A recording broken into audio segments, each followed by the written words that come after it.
Otep à toutes et à tous, madame, messieurs, chers téléspectateurs. Aujourd'hui, dans Sagesse Kamit, nous soulevons un voile sur un principe ancien que beaucoup ignorent ou même rejettent, le principe de la réincarnation.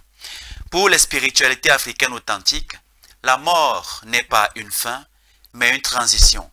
L'âme, portée par sa mémoire, revient sur terre pour poursuivre un chemin, accomplir une mission ou corriger un déséquilibre.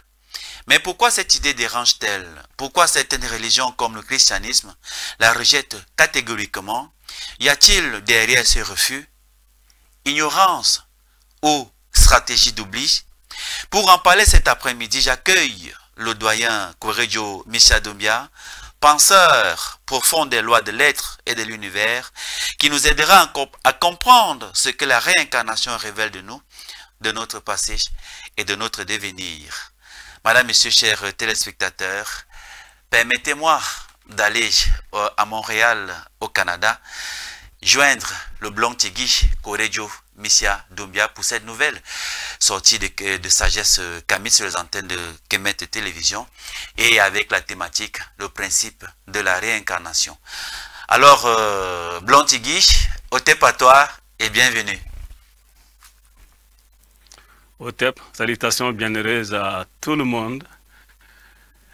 Particulièrement, je commence par dire gloire aux ancêtres et remerciements particuliers à Kemet TV, particulièrement à toi Nyamsi.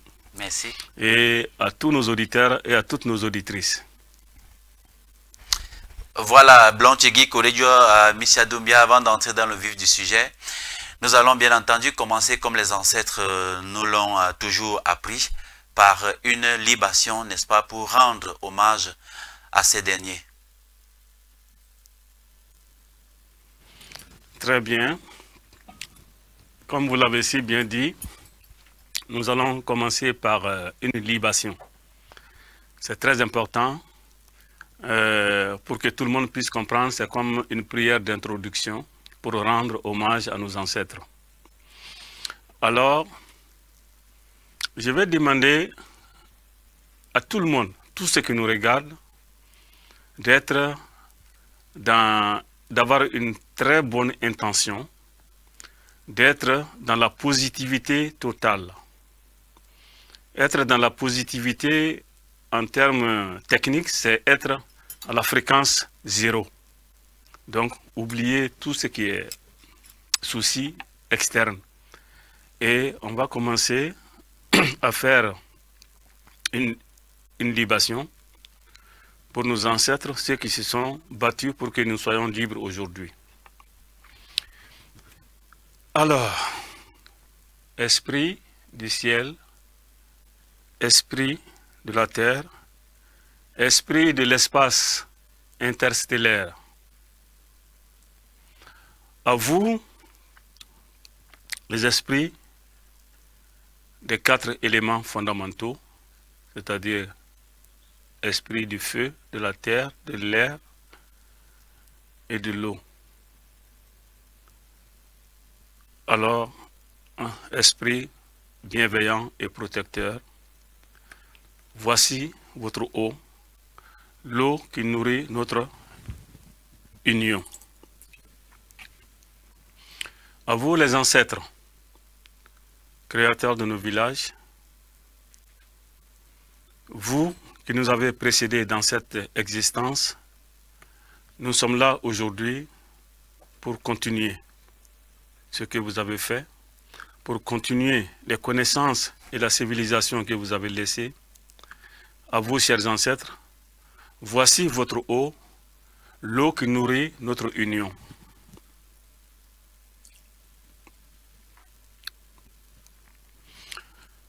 Alors, à vous, hommes, mes frères, mes sœurs, mes frères, mes enfants, à vous, femmes, mes sœurs, mes filles, recevez cette eau, l'eau qui unit et qui nourrit notre union. Alors, chers ancêtres, Nous allons commencer par dire gloire à Dieu, honneur et fidélité à nos ancêtres. Ancêtres qui ont précédé notre existence sur cette terre. Alors, chers ancêtres, je suis particulièrement heureux aujourd'hui d'être avec mes frères et sœurs, mes enfants de l'Amérique du Nord, particulièrement du Canada, d'être avec tous les auditeurs de cette magnifique chaîne télévisée Kemet TV qui propage la sagesse que vous avez laissée sur terre ici.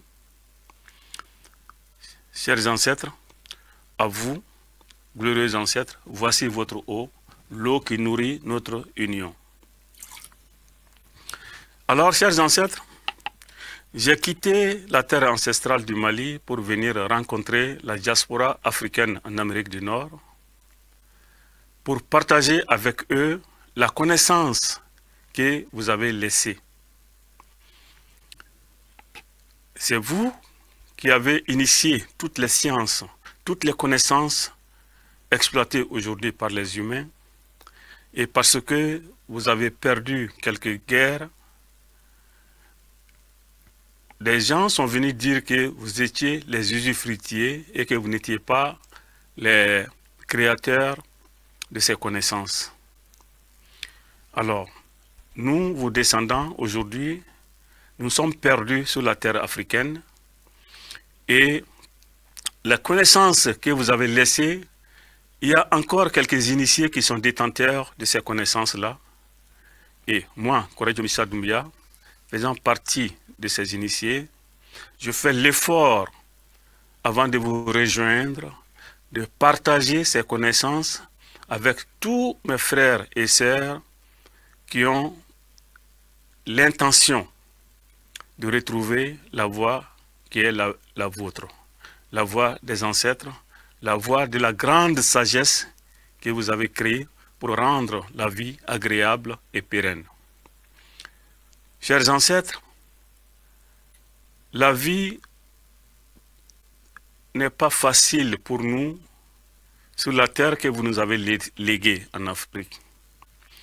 Alors beaucoup de vos enfants, beaucoup de vos descendants ont dû quitter cette terre africaine pour se retrouver ici en Amérique du Nord, terre d'accueil, terre du multiculturalisme, terre de la diversité.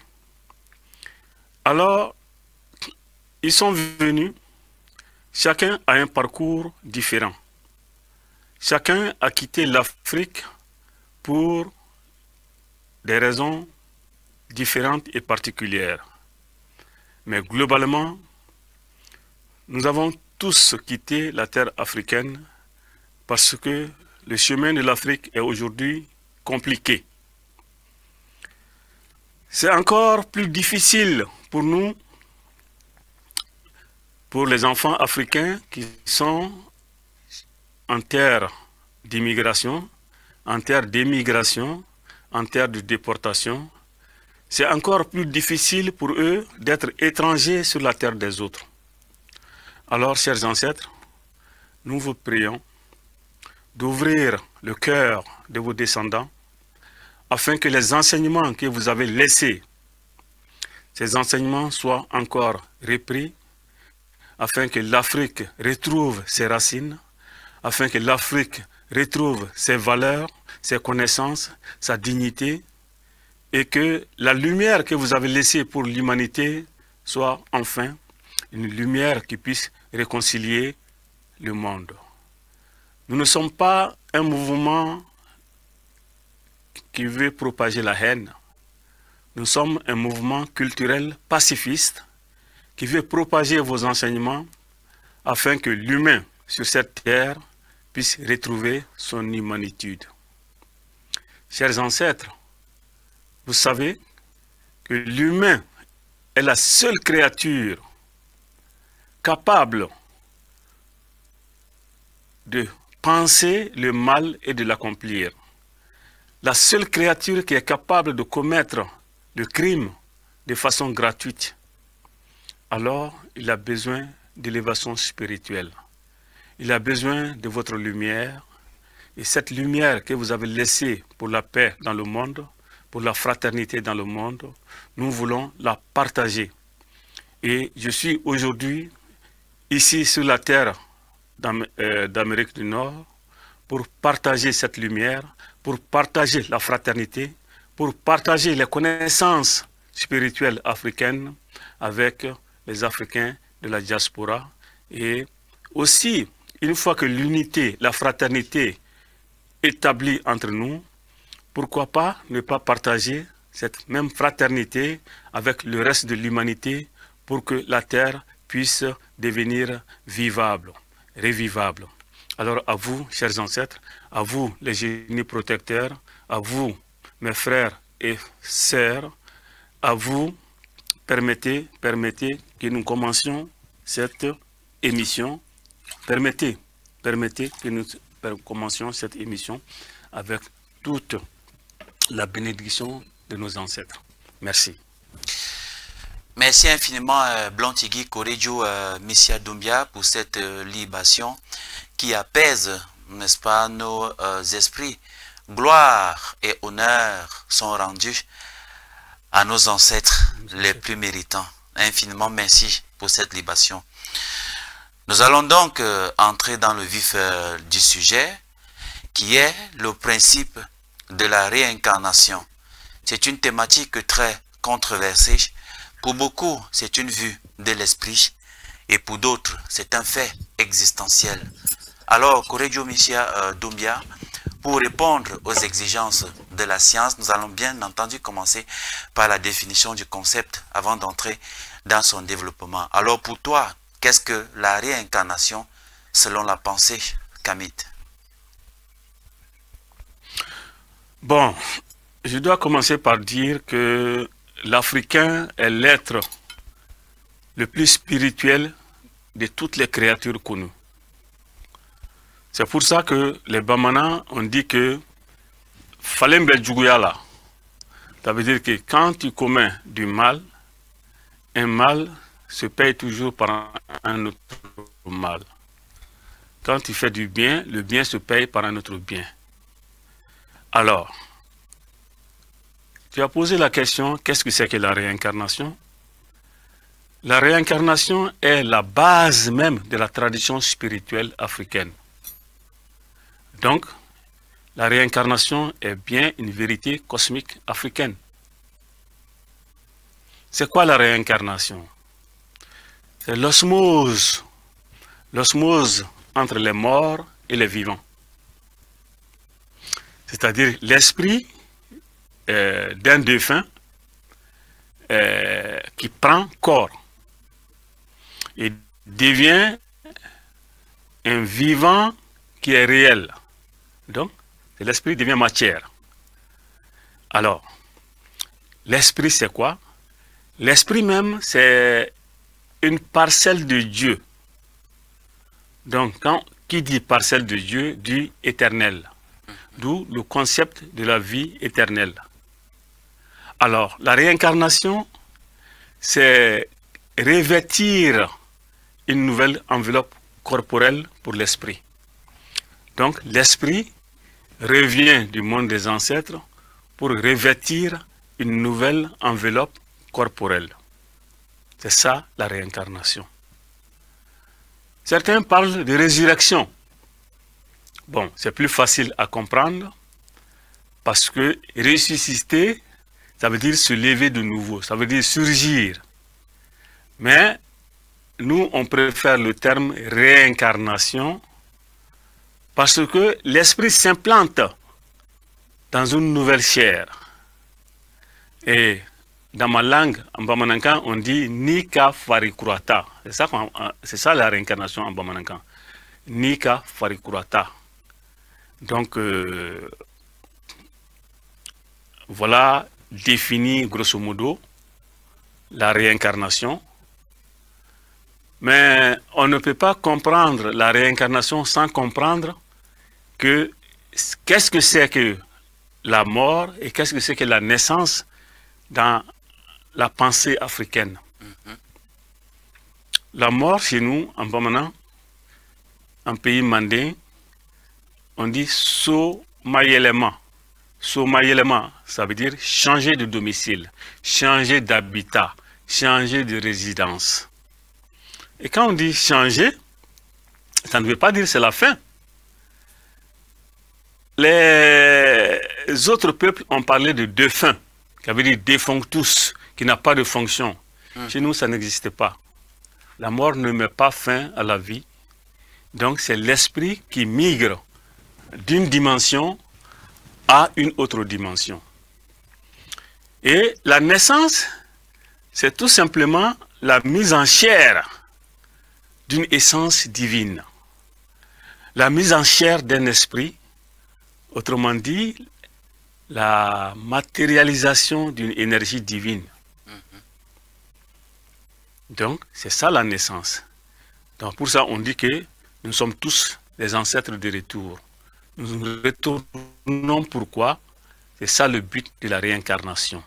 Le but de la réincarnation, c'est de revenir plutôt, dans une nouvelle vie, pour réparer toutes les bêtises que nous avons commises dans la vie précédente. Donc, retourner à une nouvelle existence pour se purifier. Voilà défini qu'est-ce que c'est que la réincarnation et quel est le but de la réincarnation. Voilà, doyen, quelle peut être la différence entre la réincarnation, la transmigration et la résurrection? Il s'agit ici de clarifier les confusions fréquentes entre ces thèmes spirituels.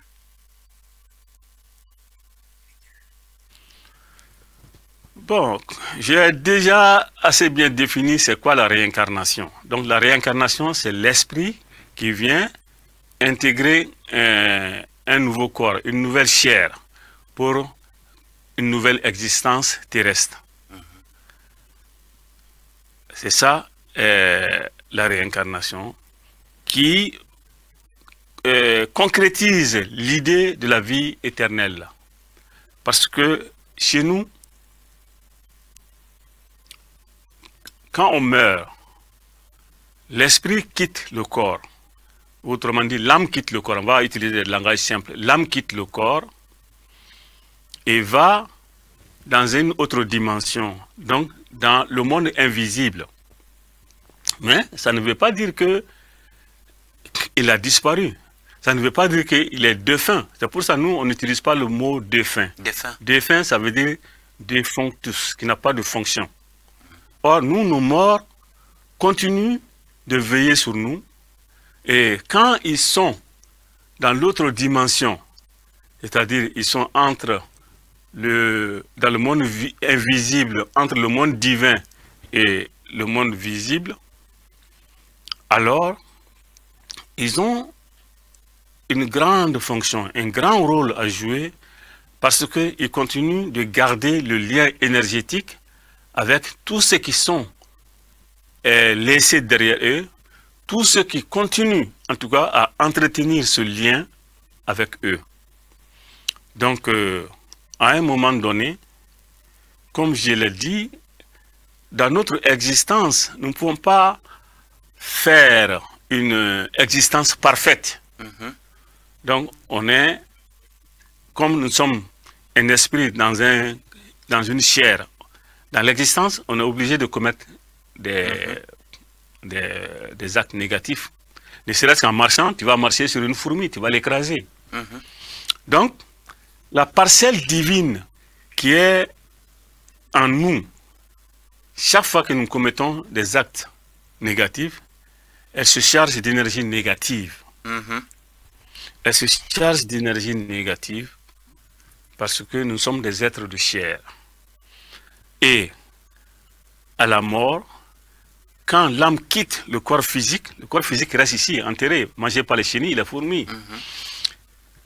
L'âme remonte dans l'autre dimension et essaye de se comparer, essaye d'atteindre plutôt la lumière divine, essaye de fusionner avec sa source la source qui est l'énergie divine pure, pure, pure, pure, 100%.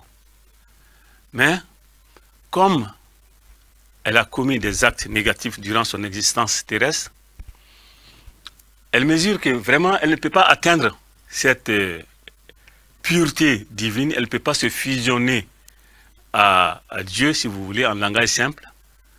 Alors l'âme décide de revenir dans une nouvelle existence pour se purifier davantage, pour se purifier. Parce qu'une énergie impure ne peut pas fusionner avec une énergie pure, qui est l'énergie de Dieu. C'est d'où le concept de va-et-vient entre le monde des vivants et le monde des morts pour se purifier davantage. Et cette purification, on ne peut pas l'atteindre normalement en une seule existence. C'est pour ça qu'on dit que les gens font des centaines, des milliers de va-et-vient pour atteindre la pureté originelle, pour que l'âme puisse se fusionner à la matrice divine. Et vous savez, dans les traditions spirituelles asiatiques, c'est eux qui se sont inspirés de nous, c'est eux qui se sont inspirés de la tradition spirituelle africaine. Et ils disent que Bouddha s'est réincarné 500 fois. D'autres disent 800 fois. Donc, ça veut dire que la purification qui est recherchée dans le concept de réincarnation ne peut pas être atteinte en une seule existence, ni en deux, ni en trois. Donc, il y a des va-et-vient, plusieurs va-et-vient.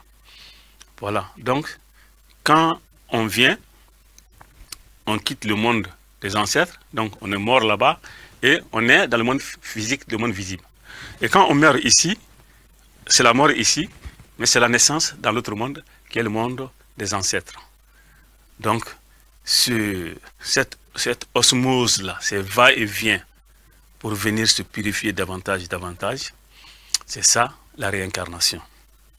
Mais les esprits impurs ne peuvent pas se réincarner. Parce que les gens qui ont commis des actes, je l'ai déjà dit dans la précédente émission, les gens qui ont commis des actes très négatifs, les gens qui ont posé des crimes horribles, leur âme ne peut pas se réincarner et leur âme devient des âmes errantes. C'est comme des rébus, des déchets. Quand ils arrivent dans le monde des ancêtres, eux-mêmes, ils voient que c'est impossible. Leur niveau d'impureté est tellement poussé que ces âmes sont rejetées et elles deviennent des âmes errantes, des âmes que certains initiés, dévoyés utilisent pour commettre du mal. Voilà un peu ce que c'est que la réincarnation. Et donc il y a bien une différence, doyen, et donc il y a bien une différence entre la résurrection, la transmigration et la réincarnation. Donc ces trois thèmes, ces trois concepts, ces trois notions aux antipodes qui sont différentes complètement. Bon, on ne peut pas dire complètement aux antipodes, mais il y a quand même des différences. Parce que quand on dit résurrection, c'est-à-dire se lever de nouveau. Ça veut dire ressurgir de nouveau. Donc ça sous-entend que il y a même... c'est comme si le même corps se levait de nouveau. Or, dans la résurrection, j'ai bien expliqué que le corps physique que nous avons, c'est juste une enveloppe charnelle. Et au moment de la mort, on se débarrasse, l'âme se débarrasse de cette enveloppe charnelle-là, qui reste, soit il est enterré, soit dans certaines civilisations comme en Inde, ce corps-là même est brûlé. Et donc c'est juste l'enveloppe. C'est comme si vous prenez une voiture. Une voiture, il y a la carcasse. Mais tant qu'il n'y a pas un conducteur dans la voiture, dans l'avion, dans le train, tant qu'il n'y a pas le conducteur là-dedans, il reste une entité immobile. Le corps, c'est exactement la même chose. Tant que le conducteur n'est pas là, le corps est une entité immobile. Et l'âme, c'est exactement la même chose. Tant que l'âme n'est pas dans le corps c'est l'entité immobile, inerte. D'où son inertie qui réapparaît à la mort. Or, ce qui est là-dedans, la graine qui est là-dedans, c'est ça l'esprit. C'est ça l'âme. Et le contenu de l'âme, c'est l'esprit. Le grain de l'âme, c'est l'esprit. Et ce n'est pas seulement nous, les humains. Hein. Même quand vous prenez les plantes, vous prenez la graine d'arachide, le noyau de la mangue, de n'importe quel arbre, vous allez voir que quand on prend une mangue, on mange la chair. Ça, c'est le corps physique. Et quand on a fini, on jette le noyau. Ce noyau-là qu'on jette, c'est ça la vraie mangue. Parce qu'on peut faire sécher, et quand on fait sécher le noyau, à l'intérieur du noyau là, le noyau on peut considérer comme si c'est l'âme. Et à l'intérieur du noyau, il y a l'esprit de la mangue. Qui quand tu pousses, tu mets encore dans la terre, tu arroses, une autre mangue paraît. Ce n'est pas le jujubier ou la pomme ou la goyave qui apparaît. C'est juste la mangue. Et nous, notre esprit, c'est exactement comme ça. Donc, on apparaît sous la forme de l'être véritable qu'on était. L'être véritable. Donc, c'est ça qui fait aussi notre différence avec le concept de réincarnation chez les Asiatiques. Quand eux, ils parlent de karma. Et dans leur concept, bon, comme je l'ai dit, ce sont des gens qui se sont inspirés de nous. Mais ils n'ont pas très bien compris les enseignements de nos ancêtres. Et ils sont même arrivés à dire que, à cause du karma, qu'il y a une loi de cause à effet, et on peut, si quelqu'un qui a commis un acte négatif, peut se réincarner dans un chien ou un animal ou un autre animal. Bon, ça c'est absurde dans le concept africain. L'être humain, tu ne peux pas te réincarner en animal. Parce que ton essence divine, c'est l'humain. Je vous ai donné tout à l'heure l'exemple des plantes. Quand tu fais sécher la graine de n'importe quelle plante, il y a l'essence là-dedans, il y a l'esprit de la plante là-dedans. Et quand tu replantes, tu arroses, c'est une autre plante du même type qui apparaît. Ce n'est pas un chien qui apparaît. Ou un caillou qui apparaît. Non, c'est la même plante. Donc, la réincarnation, tu ne peux pas être un animal ou en tout cas une autre espèce moins évoluée que tu ne l'étais.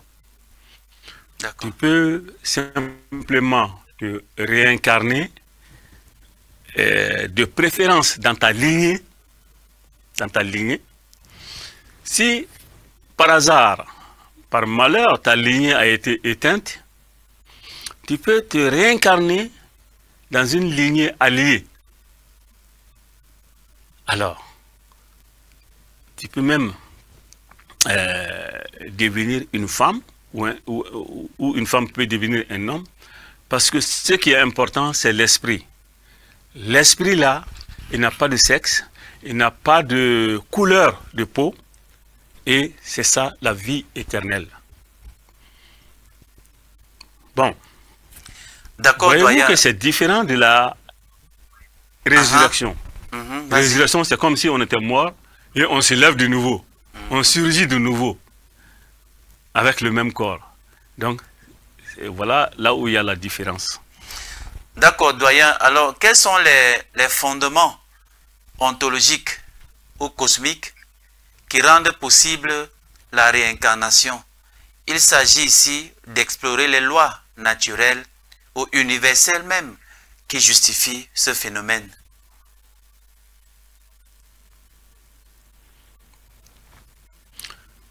La seule chose qui justifie ce phénomène, c'est d'abord notre vision du monde, comme je l'ai déjà dit. Donc, le principe de la vie éternelle. La vie, effectivement, est éternelle. Et pour assurer cette éternité de la vie, il faut obligatoirement ce changement de domicile. comme je l'ai dit au début, ce Somayelema-là, quitter un domicile pour aller dans un autre domicile. Donc, la mort, dans ce cas, devient comme un repos temporaire pour évaluer tout ce qu'on a fait devant et pendant notre précédente existence et éventuellement revenir corriger les erreurs. Donc, le but, c'est effectivement ça. Nous avons fait une existence qui a été parsemée d'embûches. Et cette existence, à un moment donné, il faut bien que ça prenne fin. Parce que le corps, comme je l'ai dit, quand vous achetez une voiture, à force d'usure, la voiture s'use, le train s'use, l'avion s'use. Bon. Mais, à un moment donné, vous achetez une nouvelle voiture. Mais c'est vous, le même conducteur. Et il y a des gens qui changent de voiture plusieurs fois. Mais c'est toujours le même conducteur. Donc, l'âme aussi reprend un nouveau corps plusieurs fois pour se renouveler. Parce que quand le corps qui est là, que nous avons, ça s'use. Hein? Aujourd'hui, moi, je n'ai pas la même énergie que j'avais quand j'avais 20 ans. Donc, mon corps là s'use. L'âme même juge que non, l'enveloppe que j'ai là, ça ne tient plus. Donc, il faut que je sorte pour revenir de nouveau.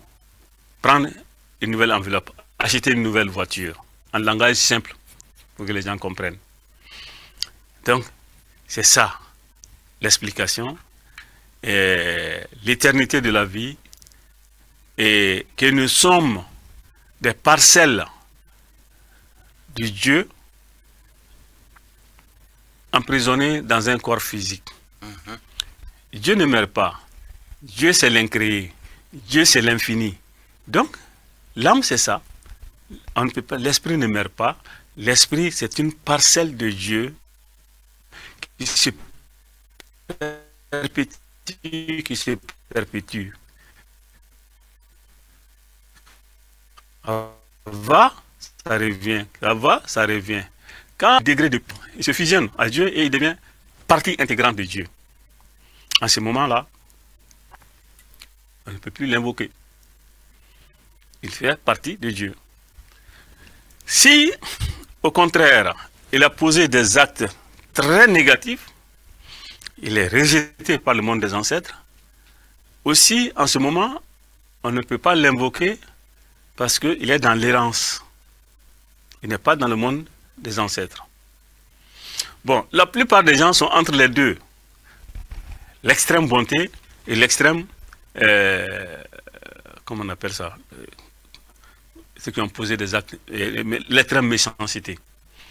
Bon, la plupart des gens sont entre ces deux. C'est pour ça que nous faisons des va-et-vient entre le monde des vivants et le monde des morts pour nous purifier. Parce que l'être humain, comme je l'ai dit, la parcelle divine qui est en nous là, a pour vocation de se purifier et de se fusionner.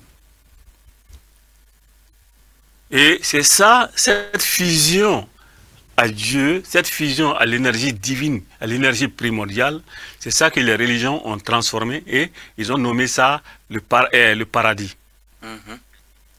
Et l'âme qui a été rejetée, qui est devenue une âme errante, méchante, les religions ont appelé ça l'enfer.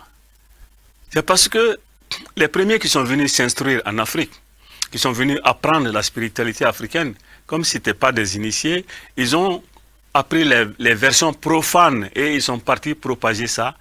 Et peut-être c'est fait à dessein aussi, parce que leur philosophie de la vie, c'est de toujours dominer. Dominer l'autre. Or, notre philosophie, c'est de vivre en harmonie avec l'écosystème, de vivre en harmonie avec toutes les créatures. Donc, voilà les différentes tendances. D'accord, doyen. Nous allons aller davantage en profondeur de cette thématique à travers cette question. par quel signe ou indice une personne peut-elle savoir qu'elle est une âme réincarnée? Les signes sont nombreux pour savoir qu'une personne est une âme réincarnée. Premier signe, d'abord, vous savez qu'en Afrique traditionnelle, en tout cas, je ne connais pas l'Afrique centrale, mais chez nous, en Afrique de l'Ouest, déjà, traditionnellement, quand une femme est enceinte, à partir du 7e mois, on commence à savoir quelle âme est de retour, qui est en train de préparer son retour à la vie terrestre. À partir du 7e mois. Donc, nous faisons des consultations, oui, parce qu'à partir du 7e mois, l'enfant est déjà, c'est comme un être déjà formé dans le ventre de sa mère. Donc, on commence à... Pardon? À 7 mois, l'enfant est déjà doté d'un esprit. L'esprit a déjà pris... Voilà, l'esprit a déjà pris un corps. D'accord. Et on commence à savoir, à chercher à savoir quel est l'esprit qui est en train de préparer son retour sur la terre. Donc, nous faisons des consultations divinatoires. Et aujourd'hui, la médecine nous a même aidé à savoir qu'est-ce qui vient, qui est-ce qui vient. Est-ce que c'est un garçon? Est-ce que c'est une fille? Avec l'appareillage médical d'aujourd'hui, on peut savoir depuis quelques mois de la grossesse, est-ce que c'est un garçon qui vient, est-ce que c'est une fille qui vient. Bon, une fois que le sexe connu, maintenant, il faut déterminer, si c'est une fille, on va déterminer laquelle des grands-mères, laquelle des ancêtres du côté maternel est en train de revenir. Si c'est un garçon, on va chercher à savoir lequel des grands-pères, lequel des ancêtres masculins est en train de revenir. Et ainsi, on fait des rituels, des invocations pour préparer son retour sur Terre. D'accord. Et dès qu'il naît, on fait encore d'autres rituels de bienvenue, qui sont les cérémonies de baptême, différents suivant les cultures. D'accord. Alors, doyen. Ensuite, d'accord, tu peux y aller.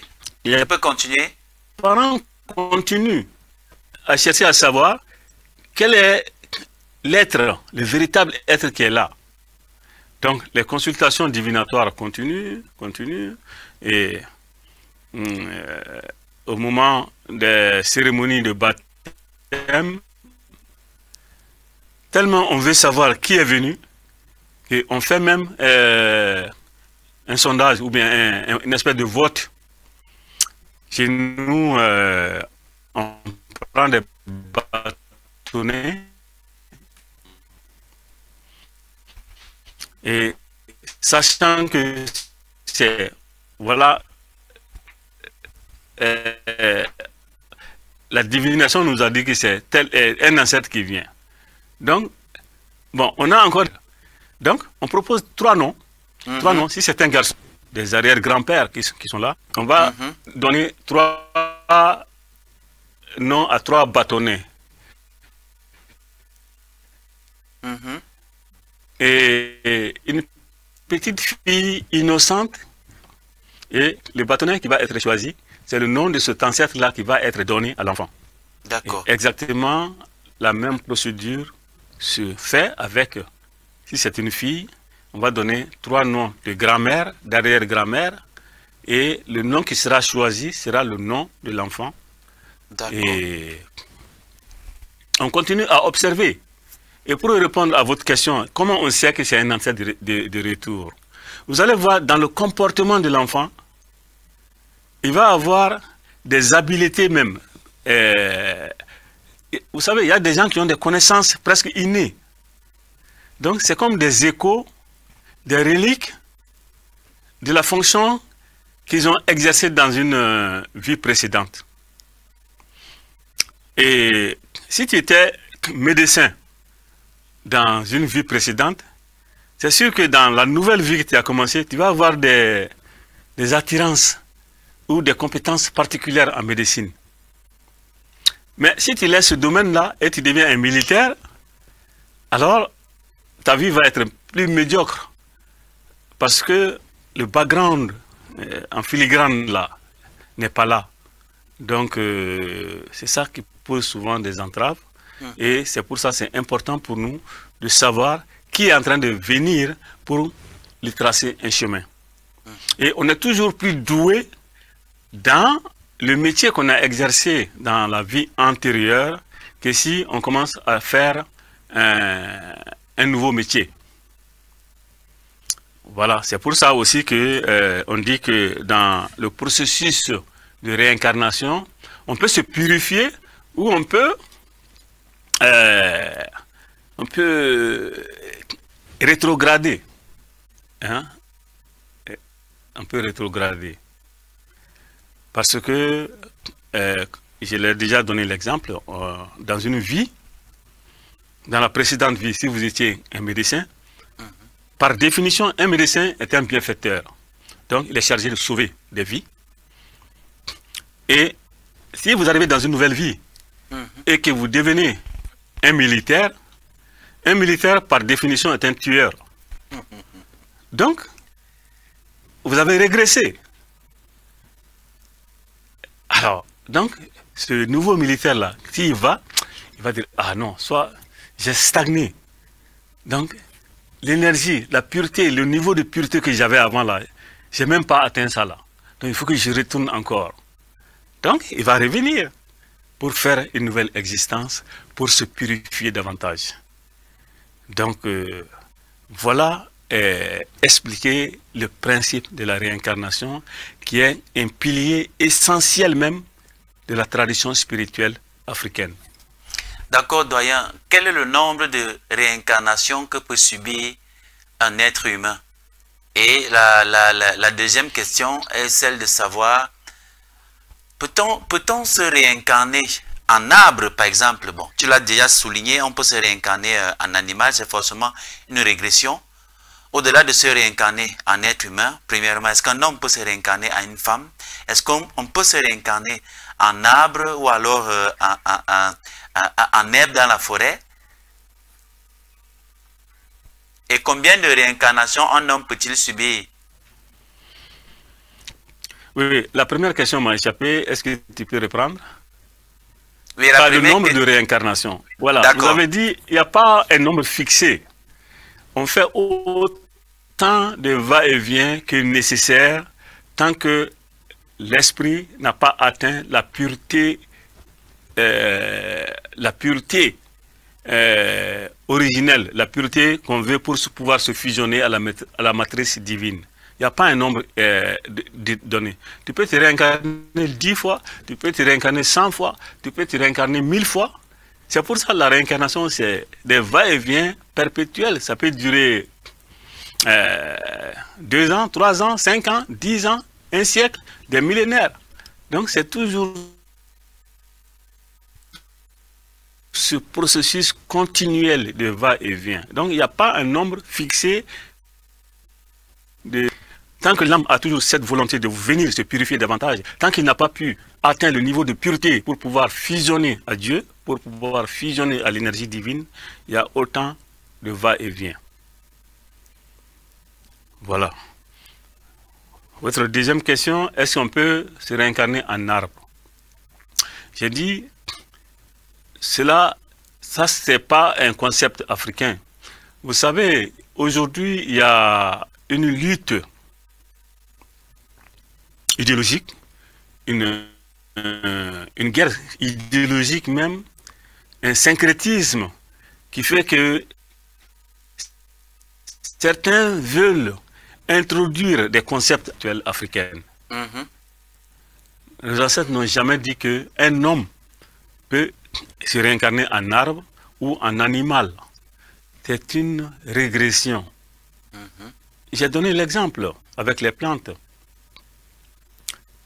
Quand vous sémez la graine d'une plante, quel que soit le nombre de fois que vous l'aurez arrosé, cet arbre-là, il ne va pas devenir un animal, encore moins un humain.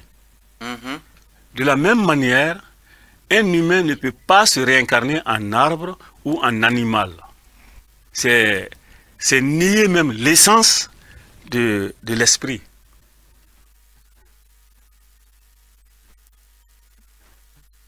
Nier l'essence des animaux, les arbres, et ne prétendent pas à la réincarnation. C'est l'être humain, comme je l'ai dit au départ, qui est doté d'une intelligence supérieure, qui est doté de la parole, qui peut intentionnellement concevoir le mal et le bien et poser ses actes de bien ou de mal, qui peut prétendre à la réincarnation. Mais pas les animaux, ni les arbres, ni les autres créatures. Et ils n'aspirent même pas à ça. Et ils vivent intuitivement. Oui, les animaux, quand ils se lèvent là, ils vont nus, ils ne se posent pas de questions, donc ils mènent leur existence telle que la nature les présente. Mais vous et moi, on pense à construire une maison, on pense à avoir un certain luxe, et on pense à avoir des comptes bancaires, et toutes ces envies-là créées par nos sens physiques font que nous pouvons préméditer du mal et poser ce mal-là contre une autre créature. Donc, résumé, venir à votre question, un être humain ne peut pas se réincarner en arbre ou en animal. Voilà ce que je peux dire par rapport à ça. D'accord, doyen. Est-ce que il est possible qu'on ne se réincarne pas? Est-ce qu'on se réincarne toujours? Ensuite, un homme peut-il se réincarner en une femme? Non. Et une femme en un homme, par exemple? Oui. Un homme peut très bien se réincarner en une femme et une femme peut se réincarner à un homme. Et vous allez d'ailleurs le constater dans votre précédente question, quand vous avez dit les signes. Vous allez voir que certains hommes ont une tendance très féminine. Ça veut dire que dans leur vie précédente, ils étaient dans un corps de femme. Et ce background-là, cette relique-là de sa féminité est restée. Et le contraire, vous allez voir que certaines femmes, c'est-à-dire qu'elles ont un penchant d'homme. On dirait qu'elles ont un caractère d'homme. Bon, ça veut dire que ces femmes-là, dans une vie précédente, étaient dans un corps d'homme. Et ce background, cette relique de sa masculinité est restée dans la nouvelle vie. Donc, on peut très bien changer de genre lors de la réincarnation. D'accord, doyen. Est-ce qu'on se réincarne toujours? Il peut arriver qu'on vive une seule vie et dès qu'on voyage pour aller de l'autre côté, on ne se réincarne pas? Oui, oui. Oui, ça peut arriver qu'on se réincarne une seule vie et ne plus revenir. La décision revient à l'esprit elle-même. Et si l'esprit, comme je l'ai dit, a une pureté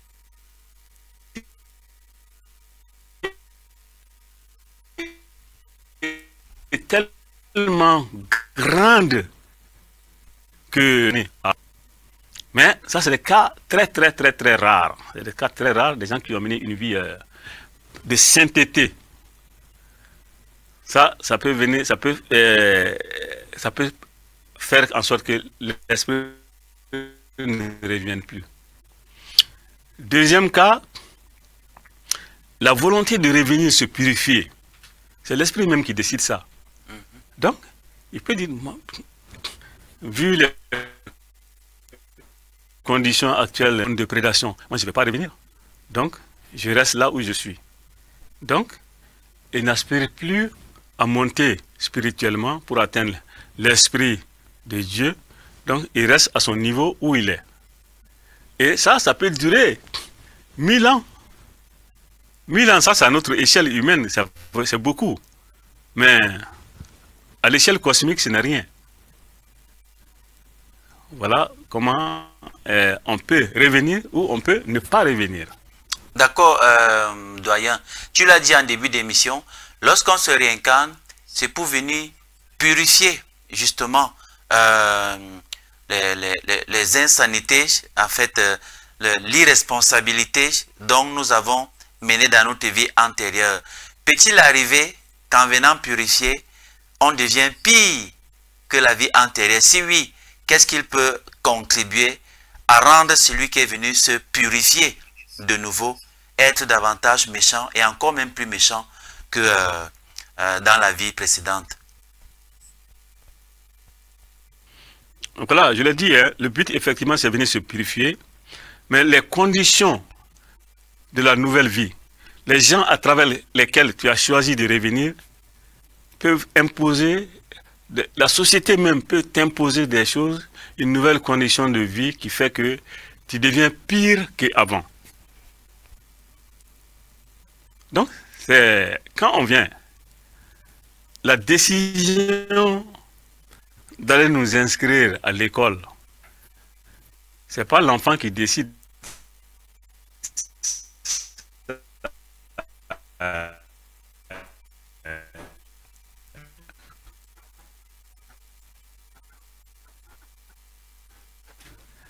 C'est soit de la communauté.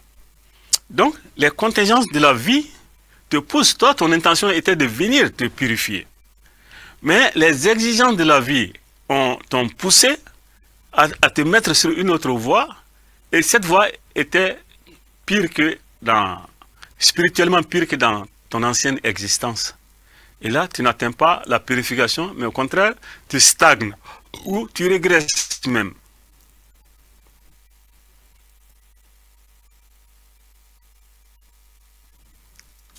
De l'esprit qui vient, c'est les contingences, les contraintes de la vie qu'il trouve devant lui dans la nouvelle existence. D'accord. Alors, doyen, lorsqu'on se réincarne, chaque être humain vivant sur la Terre a une filiation génétique, c'est-à-dire une lignée. Lorsqu'on se réincarne, par exemple, oui. Se réincarne-t-on toujours dans sa famille ou alors peut-on se réincarner dans une famille amie ou alors dans une autre famille ou bien même dans un autre continent, dans un autre peuple? Oui. Comme je l'ai dit, l'esprit n'a pas de sexe, l'esprit n'a pas de couleur. Donc les histoires de racisme, de tout ce qu'on fait là, ça c'est des choses qu'on a créées ici entre nous, mais l'esprit ne connaît pas ça. Donc, l'esprit, en revenant, veut toujours se réincarner dans sa lignée. Donc, il choisit des parents dans sa lignée pour venir à la nouvelle existence. C'est ça l'idéal. Mais il se peut que, comme j'ai parlé des contraintes de la vie, des contingences de la vie, peuvent faire en sorte que la lignée est éteinte. Si la lignée est éteinte, alors il va essayer de revenir dans une lignée alliée. Et s'il n'y a même pas cette lignée alliée, il peut revenir carrément dans un autre peuple qui n'est même pas la même couleur que vous. C'est pour ça que certains s'amusent à dire que le président russe, le président Poutine, a une âme d'Africain. Alors, pourquoi ils disent ça? Parce qu'ils ont seulement vu des rois, des empereurs africains qui avaient la même subtilité que lui, les mêmes comportements de courage et de vaillance que lui. Et on pense que c'est peut-être une âme africaine qui est partie se réincarner dans un corps blanc là-bas. Donc, les limites qu'on se pose entre nous là, ce sont les limites imposées par les humains, mais ce ne sont pas des limites divines. La spiritualité, elle est sans frontières. Et d'ailleurs, doyen, le véhicule justement de Poutine porte le nom de Horus. Ça veut tout dire. Voilà. Donc, ça prouve l'universalité de l'âme, de l'esprit. Et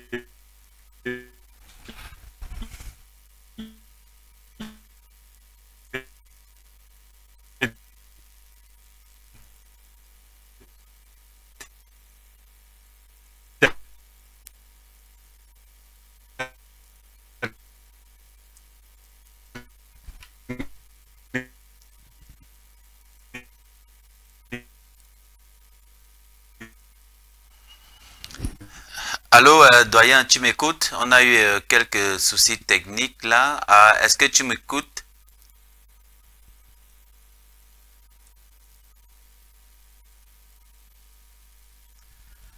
D'accord, on va prendre rapidement une transition et puis on va le contacter de nouveau, hein, le doyen Korejo Missia Doumbia, dans le cadre de cette émission Sagesse Kamite. La thématique qui est inscrite au bas de l'écran est celle dont nous abordons dans le cadre de cette émission ce jour. À tout de suite.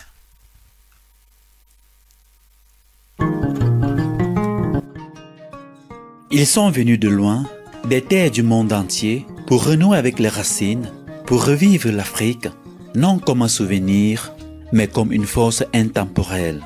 Après le succès retentissant de la première édition, Kemet Reconnexion revient pour une nouvelle immersion au cœur des savoirs et des mystères africains. Du 27 juillet au 11 août 2025, À Yaoundé au Cameroun, rejoignez la deuxième édition de Kemet Reconnexion. Un voyage exceptionnel où chaque jour révèle un héritage sacré, chaque échange nourrit la conscience, chaque geste réveille l'âme. Des maîtres spirituels, des prêtres initiés, des guérisseurs, des chercheurs de vérité, ils seront là pour vous guider, vous enseigner et vous reconnecter à l'essence de la tradition africaine. Plongez dans les initiations ancestrales, vibrez au rythme des tambours et découvrez la spiritualité africaine comme jamais auparavant. Kemet Reconnexion, parce qu'il est temps de réécrire notre histoire et de faire rayonner l'âme africaine. du 27 juillet au 11 août 2025, À Yaoundé au Cameroun, inscrivez-vous dès maintenant pour vivre l'expérience qui changera votre vie. Infoline.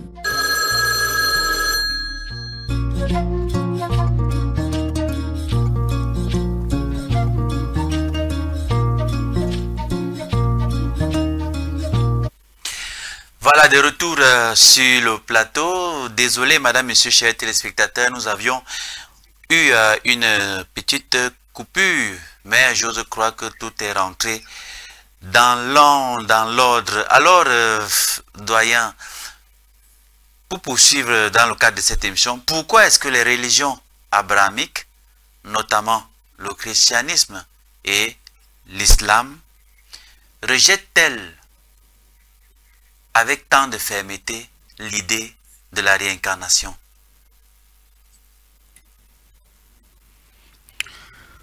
bon, je l'ai dit depuis le départ que c'est de bonne guerre pour les religions de rejeter l'idée de la réincarnation.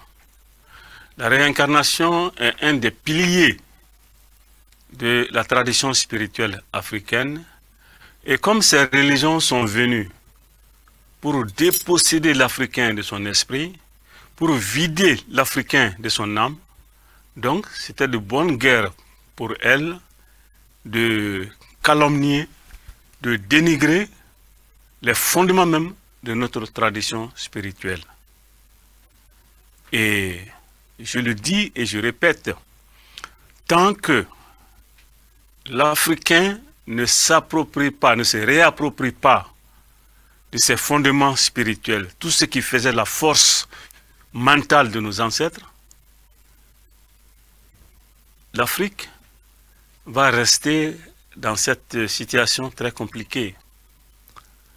Aujourd'hui, malgré tout le potentiel que nous avons en Afrique, le plus grand continent au monde, le continent le plus riche qui contient les 2/3 des ressources minières du monde, nous sommes toujours le marchepied de l'humanité parce qu'on nous a vidés de notre essence.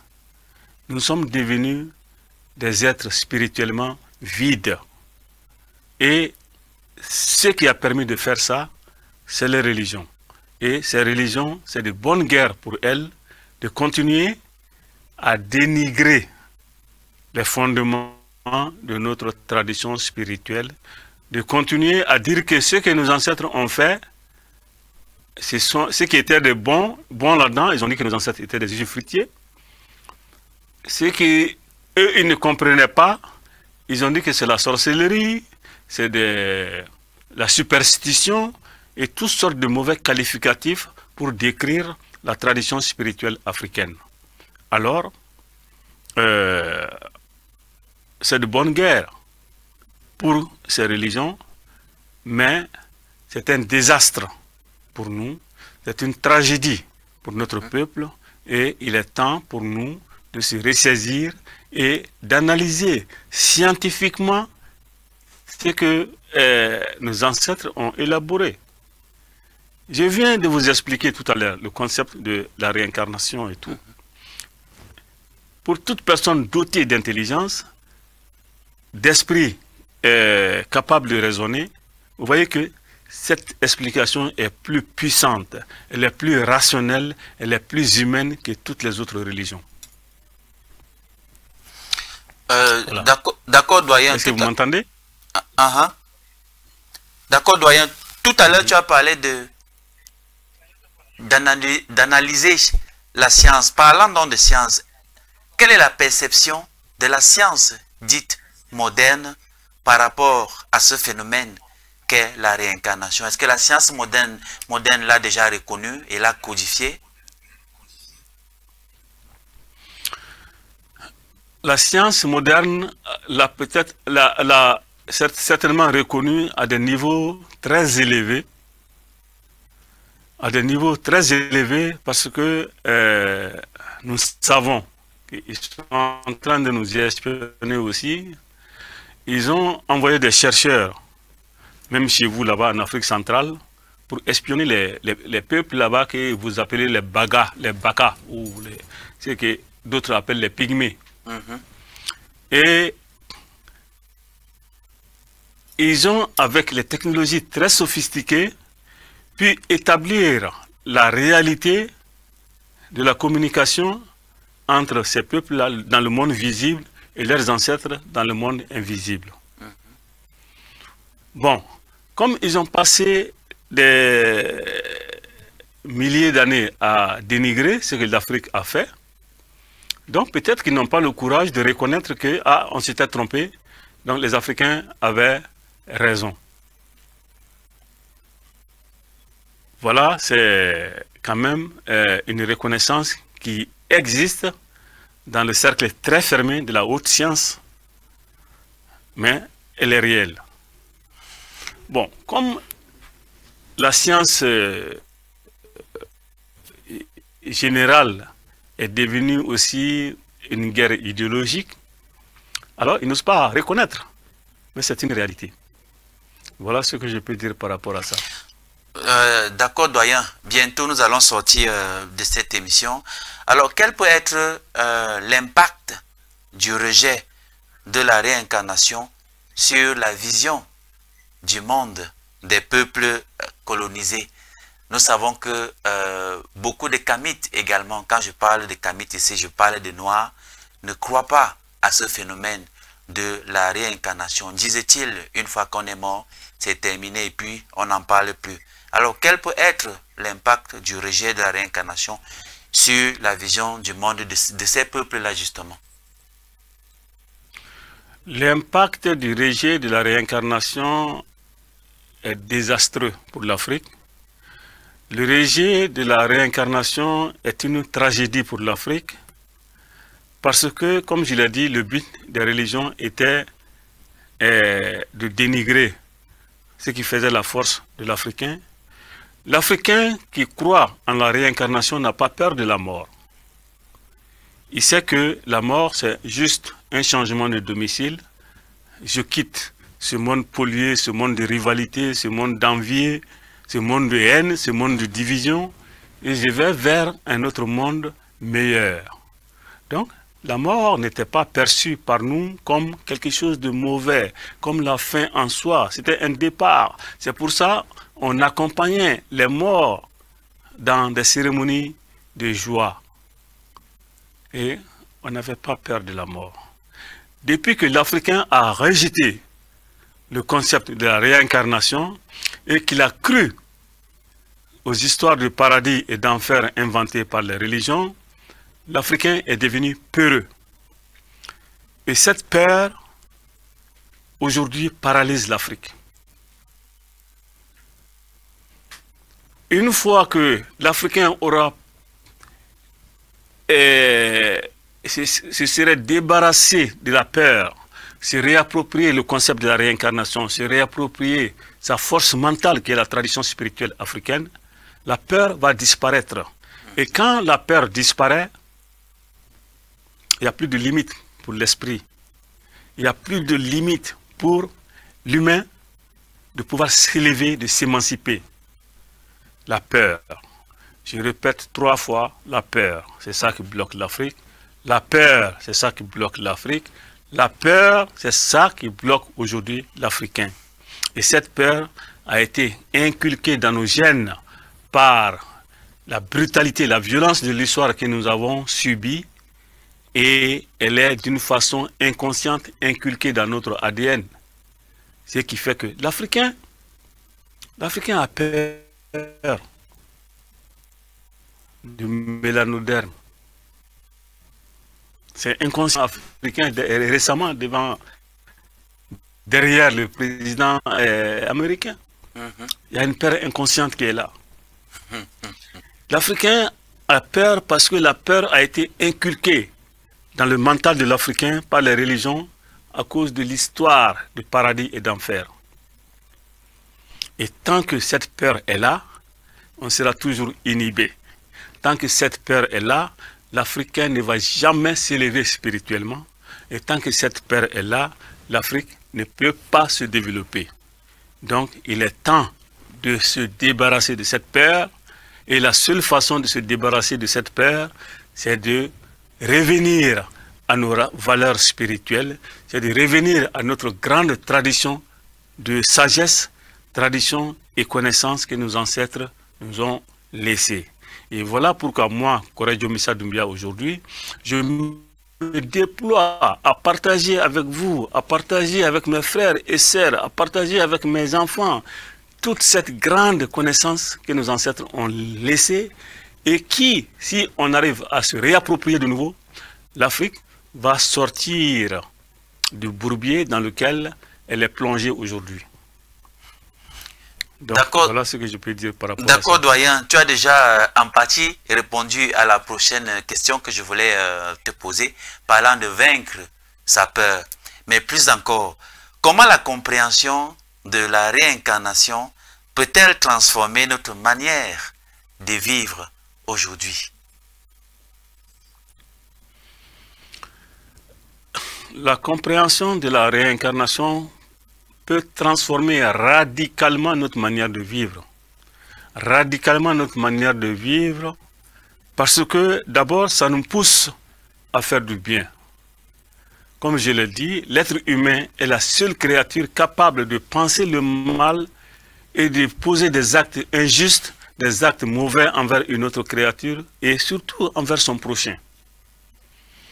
Donc, sachant que nous avons vocation à nous purifier, à nous fusionner à l'énergie divine, donc ça nous pousse à faire du bien. Ça nous pousse à mener une vie meilleure. Ça nous pousse à l'élévation spirituelle.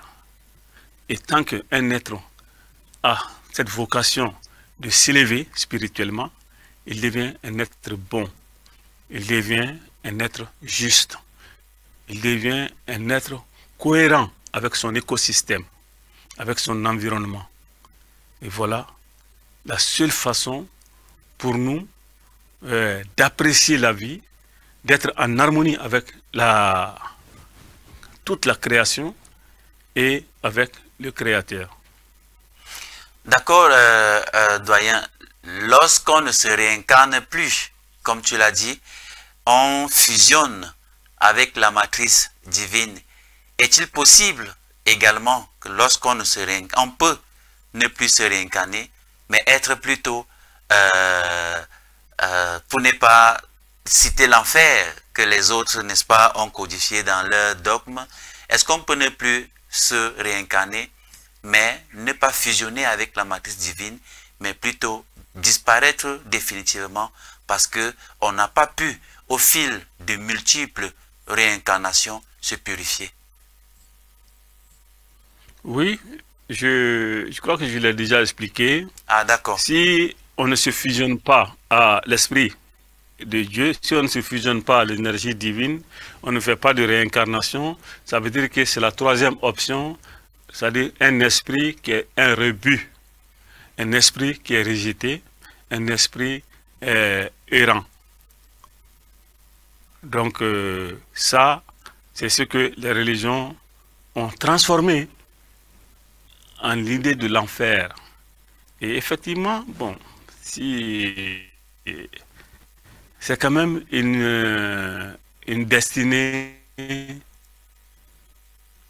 horrible. L'esprit qui erre comme ça, qui est rejeté, et ça c'est une très mauvaise destinée. Donc ça nous pousse à poser des actes justes. Ça nous pousse à prononcer des paroles justes. Ça nous pousse à penser juste. Donc voilà le fondement de la tradition spirituelle africaine. Et voilà, c'est ça aussi qui faisait le fondement de toute notre société. Toute notre société était organisée sur ces bases-là pour poser des actes justes. Vous avez vu, la manifestation de cette tradition spirituelle, elle est dans toutes nos confréries. Les confréries que nos ancêtres ont créées et que les ennemis sont en train de confondre avec la religion africaine, la tradition spirituelle africaine, ces confréries-là, c'était des outils de gestion de la société. Le Koma au Mali, le Do au Mali, le Gouan au Mali, le Bouti au Gabon, le Mbok des Bassa au Cameroun, c'est ça seulement que je connais. Toutes ces confréries-là ont pour but de gérer la société. La bonne gestion de la société. Bon, nos grands initiés dans les sanctuaires n'ont pas bien distribué les clés à tout le monde. Ça a été une faute. Et quand les envahisseurs sont venus pour exterminer ces grands initiés, alors les clés étaient presque perdues. Et elle n'est pas complètement perdue, mais en grande partie perdue. Et c'est ce que nous essayons, à travers votre émission, cette émission de Kemet TV, nous essayons de retrouver ces clés aujourd'hui pour que nous puissions encore renaître et retrouver nos racines. L'Africain qui se bombe la poitrine, moi j'ai détruit le bois sacré de mon village. Cet Africain, il doit dire que lui c'est un criminel. Il est criminel parce qu'il a détruit une pharmacie. Il est criminel parce qu'il a détruit le tribunal. Il est criminel parce qu'il a détruit tout ce qui faisait la puissance du village. Parce que c'est dans le bois sacré qu'on conservait les arbres avec lesquels on se soignait. Donc il a détruit ça. Il a détruit le tribunal parce que c'est au sein du bois sacré que les grandes questions étaient tranchées. Les grandes questions existentielles. C'est là que la justice était distribuée aussi. Donc, il est temps pour nous de retrouver nos racines.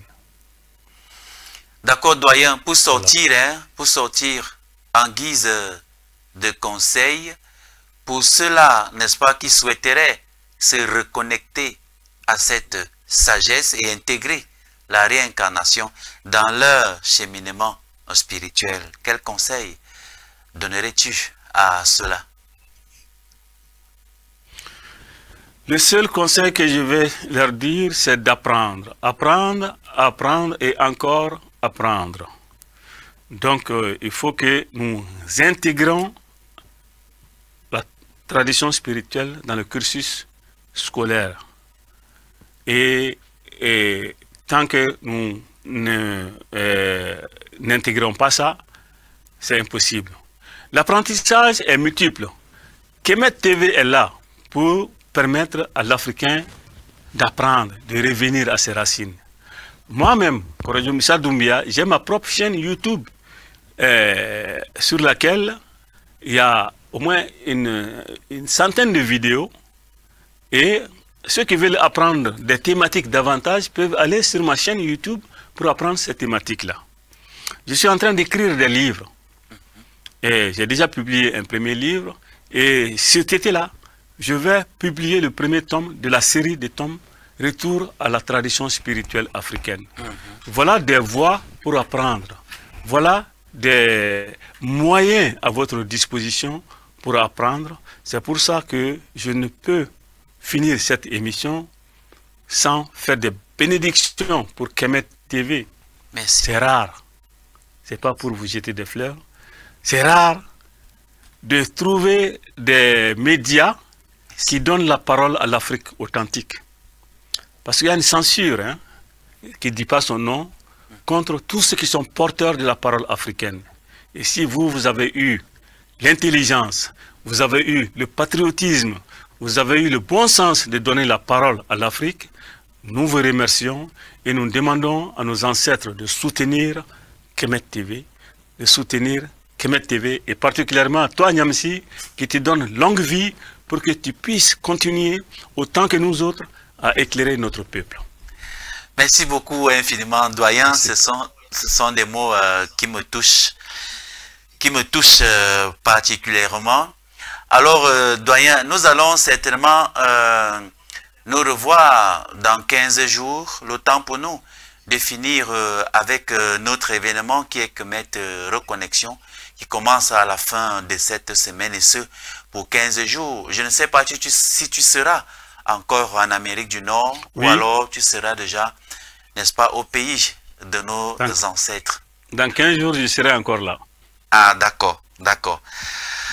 Merci infiniment, doyen, de nous avoir accordé une fois de plus ton temps cet après-midi pour enseigner tes enfants, pour enseigner tes petits-enfants, pour enseigner l'Afrique, afin que, à travers ces enseignements, véritablement, que l'Afrique puisse renaître. Merci infiniment, doyen. Merci. Voilà. Au revoir. Ainsi s'achève cette traversée dans les mystères du retour de l'âme à travers les voiles du visible et de l'invisible. Ce que nous retenons aujourd'hui, c'est que la vie n'est pas un trait qui se brise, mais un cercle qui se referme pour mieux s'ouvrir. La réincarnation, loin d'être un mythe ou une croyance marginale, est une clé fondamentale de notre rapport à nous-mêmes, à nos ancêtres et à notre mission sur Terre. En refusant cette sagesse, certains peuples ont rompu le fil avec leur propre histoire. Mais en l'embrassant, nous renouons avec une mémoire plus vaste que celle d'un seul corps, d'un seul nom, d'une seule époque. À toi, doyen Missa Doumbia, nous adressons toute notre gratitude. Merci de porter la parole des anciens avec cette clarté tranquille, cette rigueur sans arrogance et cette force qui touche l'âme. À chaque mot, tu nous rappelles que la sagesse n'est pas un discours, mais une présence. Que ton enseignement, comme je l'ai dit tantôt, continue d'essaimer dans les consciences, génération après génération. Car certains se meurent jamais vraiment. Ils reviennent par la parole, par la transmission, par l'exemple. Que la Mahat soit avec toi, doyen, et que la Mahat soit également avec tous ceux, de nombreux téléspectateurs et milliers d'abonnés de Kemet Télévision. 3 fois au TEP et à très bientôt. Merci.